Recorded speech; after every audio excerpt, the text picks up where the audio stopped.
سید منور حسن اور اپنے موقف پہ معافی مانگیں، سوال ہی پیدا نہیں ہوتا۔ سید منور حسن نے کہا اگر یہ امیر جماعت کی بیٹی کو ملے ہیں تو پھر جماعت آپ میں سے بہت سے لوگ یہ بات جانتے ہیں کہ وہ جماعت اسلامی کے سابق امیر تھے، لیکن بہت کم لوگ یہ بات جانتے ہیں۔ لہو میں بھیگے تمام موسم گواہی دیں گے کہ تم کھڑے تھے،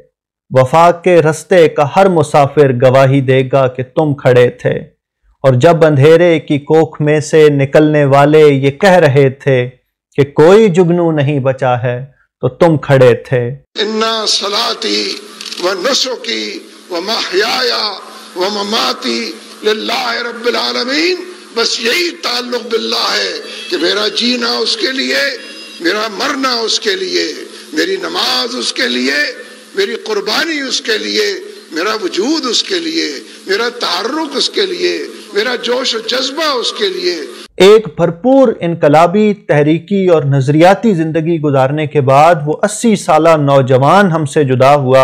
اور ایسا محسوس ہوتا ہے کہ اپنے قبیلے کا آخری نمایاں ترین فرد چلا گیا۔ انا للہ و انا الیہ راجعون، بے شک ہم سب اللہ کی طرف سے ہیں اور ہمیں اللہ کی طرف پلٹ کر جانا ہے۔ سید منور حسن کو محض سابق امیر جماعت اسلامی یا سابق ناظم اعلیٰ اسلامی جمعیت طلبہ کہنا سید منور حسن کے ساتھ ناانصافی ہے۔ سید منور حسن جیسے لوگ ہمارے جیسے مردہ معاشروں میں زندگی کی آخری رمق کا احساس دلاتے ہیں، اور میں یہ بات محض لفاظی کے لیے نہیں کہہ رہا، میں یہ بات محض فکرے جوڑنے کے لیے نہیں کہہ رہا، بلکہ میرا اس بات پہ ایمان ہے کہ سید منور حسن جیسے لوگ چاہے وہ لیفٹ میں ہوں یا رائٹ میں ہوں، اس طرح کے لوگ معاشروں میں خال خال ملتے ہیں۔ آپ میں سے بہت سے لوگ یہ بات جانتے ہیں کہ وہ جماعت اسلامی کے سابق امیر تھے، لیکن بہت کم لوگ یہ بات جانتے ہیں کہ انہوں نے اپنی زندگی میں بائیں بازو سے دائیں بازو کی طرف اتنی بڑی ٹرانزیشن کی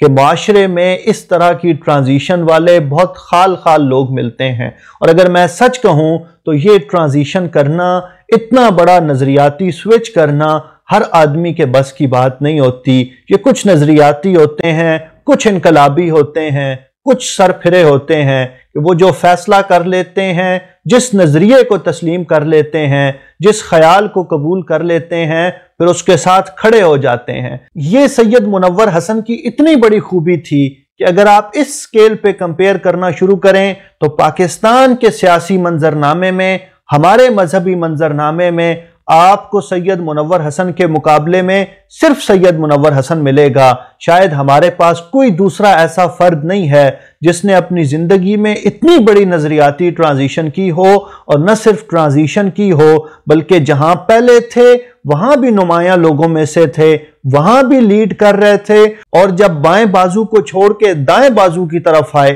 تو یہاں بھی نمایاں ترین لوگوں میں سے تھے، دائیں بازو کی سب سے بڑی جماعت کو لیڈ کیا۔ اور یہ بات بھی ذہن میں رہے کہ سید منور حسن نے اسلامی جمعیت طلبہ کو جوائن کیا، جمعیت کے ناظم اعلیٰ رہے، پھر جماعت اسلامی میں مختلف ذمہ داریوں پہ فائز رہے، اور بالآخر جماعت اسلامی کے امیر بنے۔ سید منور حسن کی زندگی ایک انقلابی اور نظریاتی شخص کی زندگی ہے، صحیح معنوں میں ایک سیاسی کارکن کی زندگی ہے۔ انہوں نے پاکستان نیشنل الائنس کے ٹکٹ پہ الیکشن لڑا اور سب سے زیادہ ووٹ لینے والے MNA قرار پائے۔ اہل زبان تھے، مہاجر تھے، بلکہ ان کے اپنے الفاظ میں نجیب الطرفین مہاجر تھے۔ کبھی اپنے نظریات پہ کمپرومائز نہیں کیا، کبھی اپنے خیالات کو چھپا کر نہیں رکھا، جو سوچتے تھے وہی بولنے کے عادی تھے، اپنے پولیٹیکل آئیڈیاز میں بہت کلیئر تھے، صحیح معنوں میں سیاسی کارکن تھے۔ پاکستان نیشنل الائنس سے لے کر جماعت اسلامی کی امارت کی ذمہ داریوں سے فارغ ہونے تک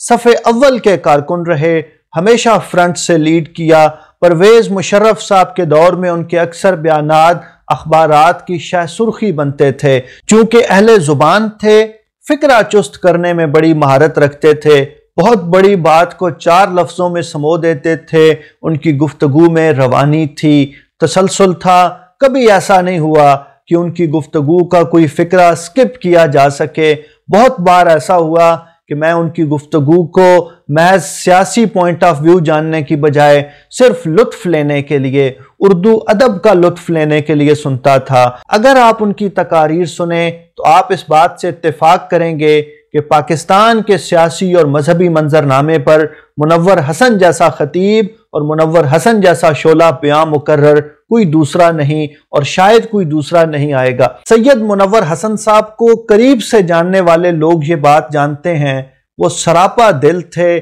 پیکر الفت و محبت تھے، اپنے رفقا کے ساتھ گہری انسیت رکھتے تھے، پہلی ملاقات میں کسی شخص کو اپنا گرویدہ کر لینے کا فن جانتے تھے۔ مجھے یاد پڑتا ہے منصورہ کی جامعہ مسجد میں سید منور حسن کو نماز کے لیے آتے دیکھا، ہمیشہ صف اول میں نماز پڑھتے تھے اور نماز کے دوران ان کی خشوع و خضوع کی کیفیت کو دیکھنا باقاعدہ قابل رشک تھا۔ آپ کو یہ خواہش پیدا ہوتی تھی کہ کاش میں اس طرح نماز ادا کر سکوں۔ تو میں عرض کر رہا تھا، سید منور حسن صاحب نماز پڑھنے کے لیے تشریف لائے، جماعت کھڑی ہونے میں کچھ دیر تھی، میں سید صاحب کے پاس گیا، میں نے ان کے سامنے خرم مراد صاحب کی کتاب لمحات رکھی اور آٹوگراف کی ریکویسٹ کی، بہت شگفتہ فکرہ کہا، کہنے لگے اس چیز کے تو باقاعدہ پیسے لیے جاتے ہیں۔ سید منور حسن صاحب کی یہی شگفتگی، شفقت اور انسیت ہے کہ اپنے کارکنان کو اپنے ساتھ جوڑ لیا کرتے تھے۔ ان کے ساتھ تعلق رکھنے والا ہر شخص یہ دعویٰ کر سکتا ہے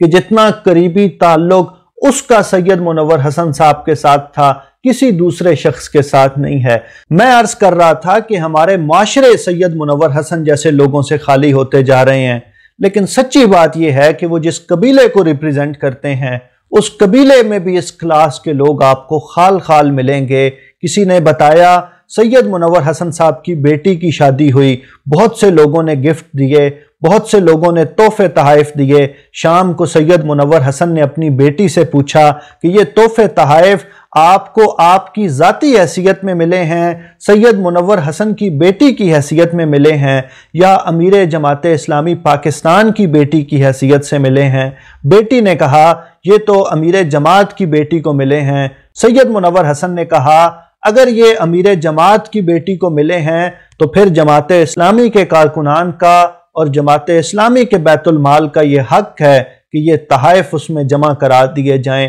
یقین کیجئے یہ رویہ اور یہ احساس پاکستان کی دوسری سیاسی اور مذہبی جماعتوں میں تو ملنے کا سوال ہی پیدا نہیں ہوتا، لیکن اگر آپ جماعت اسلامی کے اندر اس رویے کو ڈھونڈنے کے لیے نکلیں تو منور حسن جیسا کوئی دوسرا شخص بہت مشکل سے ملے گا۔ یہاں یہ بات مینشن کرنا بھی ضروری ہے کہ سید منور حسن جماعت اسلامی کے اندر موجود اینٹی اسٹیبلشمنٹ لوگوں کے لیے راہبر و رہنما کی حیثیت رکھتے تھے۔ امارت کی ذمہ داریوں سے فارغ ہونے کے بعد بھی وہ لوگ جو اینٹی اسٹیبلشمنٹ نظریہ رکھتے ہیں، جو پاکستان کی سیاست میں ملٹری اسٹیبلشمنٹ کے کردار کو تنقید کا نشانہ بناتے ہیں، وہ لوگ سید منور حسن کی طرف دیکھتے تھے، وہ لوگ سید منور حسن کے موقف کو بطور حوالہ پیش کرتے تھے۔ اور میں یہ بات بھی ہائی لائٹ کرنا چاہتا ہوں کہ منور حسن صاحب کے ایک بیان کو لے کر D G I S P R نے ایک پریس کانفرنس کی تھی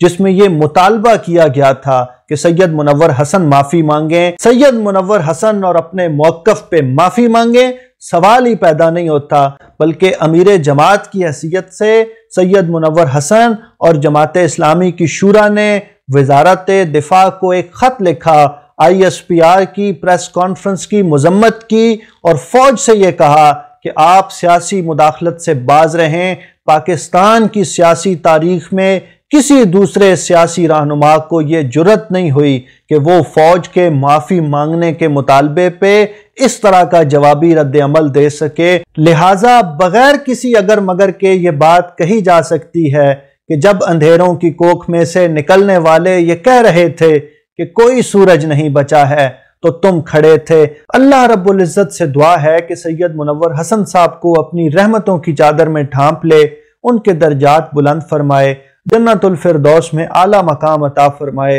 اور اپنے خاص بندوں میں ان کا شمار فرمائے۔ اللہ رب العزت سید منور حسن کے لواحقین کو، جماعت اسلامی کے وابستگان کو اور سید منور حسن صاحب سے محبت کرنے والے تمام دوست احباب کو صبر جمیل عطا فرمائے۔ آپ سید منور حسن صاحب کے حوالے سے اپنی رائے ضرور دیجئے، اپنے جذبات کا اظہار کیجئے۔ بہت شکریہ۔